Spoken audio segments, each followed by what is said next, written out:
Today we're looking at chapter 14 with middle adulthood. We're looking around 40, 45 to 65 and older.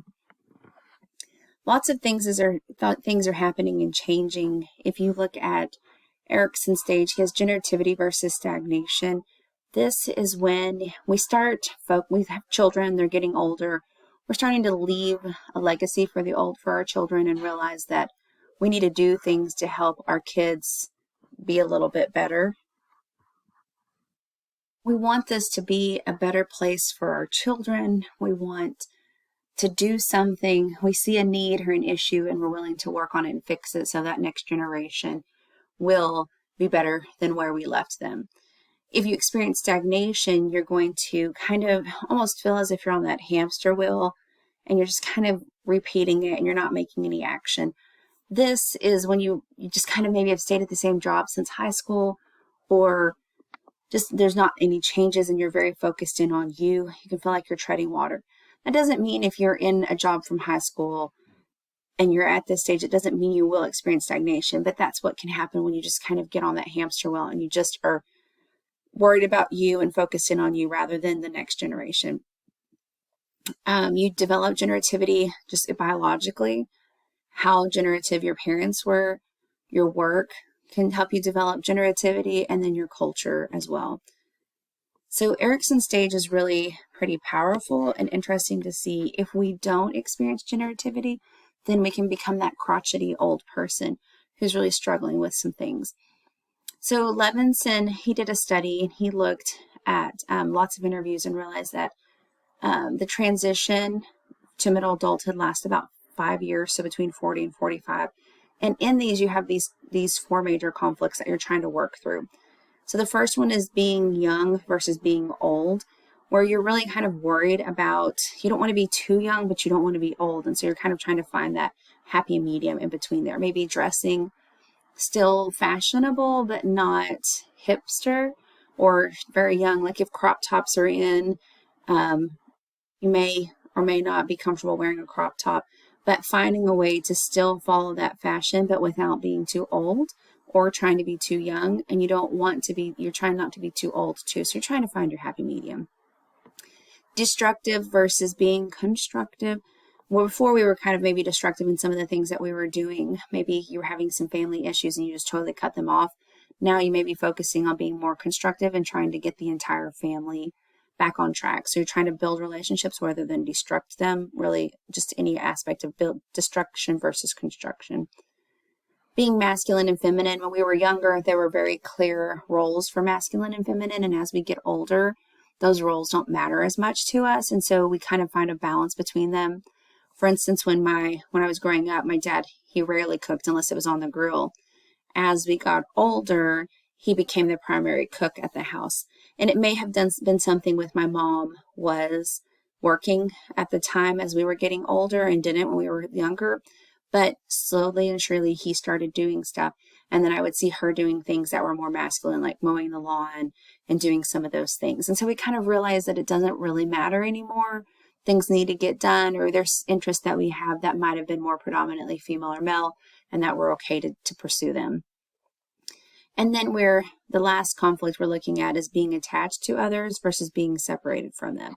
So just kind of realizing that like your children are growing up, they may be moving out. And so we can be separate and still love and have those relationships with them. Levinson didn't study women though. And so all of his data originally was for men. And we're starting to realize that maybe some of these midlife crises can actually happen to women. Levinson only believed that it was men, but now we're starting to realize that women can have some too. Valiant had a study, and he looked at men in their late 30s and late 40s, early 30s and late 40s, and he found that the 40s are going to be a decade of reassessing and recording truth about adolescent and adult years. So we look back at our life and decide if we made the right choice, what we should have done better, how we can improve, how we can help other people, and try to work through that. And then they also found that not everybody has a midlife crisis. Before we thought it was a lot more common, and now we're realizing that there's only a minority that actually have them. So even though it says Adult development experts are virtually unanimous in their belief that midlife crises have been exaggerated. So just kind of shows that it can happen, but it's not as drastic as we see. You'll see some men who up and leave their family and will find a new young wife, or a female who goes and gets her hair chopped off and dyed and changes her clothing. Those can be more drastic, and not everybody has them. All right, so if we look at, there's a lot of changes on our body and our sense of control that we're having in middle adulthood. And here we're talking about stress and personal control in middle life. And so we start to see changes. We have many demands and responsibilities. Typically, you're the sandwich generation here. And so you are really working on taking care of your children and your parents, and so they're being change of responsibilities. Your parents are aging, your children are getting older. You have to figure that out. Physically and cognitively, we have changes that are happening in middle adulthood on ourselves, and so that can be something that you're having to adapt with. Maybe illnesses, having to go to the doctor more. Lots of different things can happen. There's lots of stressors that can happen, and we're more likely to experience overload because we're trying to juggle too many activities. And still, again, if we perceive control, we'll be less stressed. And then it says some aspects of personal control increase with age while others decrease. So you're not out of stress completely when you're middle adulthood. Obviously, you're never out of stress, but it's different, and you just have to kind of learn to balance it more. Women are more vulnerable to social stressors, and they're also more eager to help than men are. Doesn't mean that men won't, but they're just more eager. So you can experience two different things as with stressors, fight or flight, and then they've created this tend and befriend. And so you typically are going to see men more likely to fight or flight, and they become aggressive, socially withdrawn, drink alcohol, can be some of the behaviors they'll experience with stress. And then tend and befriend, we're starting to see with a lot of women that they try to come together and take over what they can. They want to be good friends. They want to help to release that stress. So last year, one of my really good friends, her baby died after 38 minutes. And it was so horrible. And there's nothing you can do. I can't bring a baby back. I'd prayed for him for so long and he died. And so it was horrible. So since I couldn't control the situation they were going through with him, I could cook dinner and I could go clean her house and I could put up the nursery so that when she came home, she didn't see it. And so that's what we're looking at, that tend and befriend. While I can't, there's nothing to fight. There's nothing, I could run, but I'm not going to run from that. I'm going to be there to help. And so that's how we're starting to see that a lot of their stresses, they're going to tend and befriend to try to help that issue to maybe not be as stressful, since there's nothing else we can do. We do have the big five. Hopefully you've learned this in general psychology, but these are personality traits that they believe everybody has, just a different degree for each person. And so some are going to experience, or they're open to experience, and then others are going to be conscientious, extroversion, agreeableness, neuroticism. You have these five in you on a scale from 0 to 100, and everybody has a little bit different scale. And so when you take this, it kind of helps you out. We do see that these change in development. I like to take mine every few years just to see what's going on, and all the factors that we ever face are going to impact us. So that work, the cognitive functioning, your relationships, all that's related. And so being optimistic, realizing that you can minimize problems or that kind of stuff impacts it as well. So this is just kind of a longitudinal study showing us the impact that those have on everybody. I do have a link for it that I can get you if you're interested. Just let me know. Or you can Google it. There's lots of different things that you can, the different Big Five tests that you can take. It's known as Big Five or Oceans. So Valiant studied, does personality at middle age predict what a person's life would be like in late adulthood? And they found that individuals that are more likely to be alive and happy at 75 were not heavy smokers, did not abuse alcohol, they had a stable marriage, and they had good coping skills at the age of 50. So it does show us that what's happening in middle adulthood impacts our late adulthood.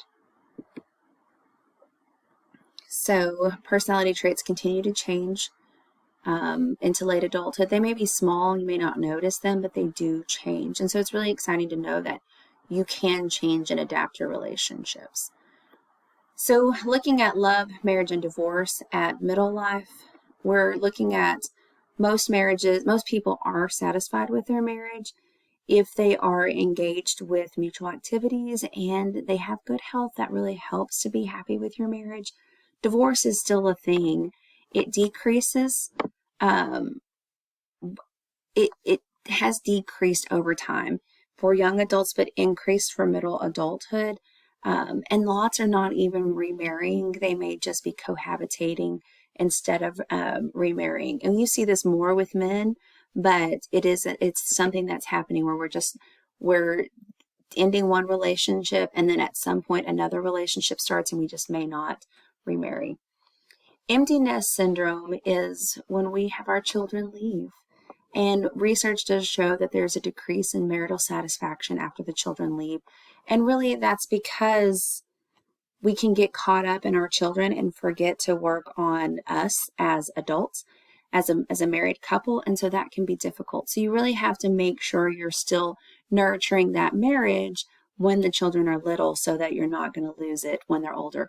When the children leave, you can be fearful. You might not know, not fearful, but you may not know who your partner is anymore, or you may be fearful that they don't know you or love you anymore, just like they did on Failure to.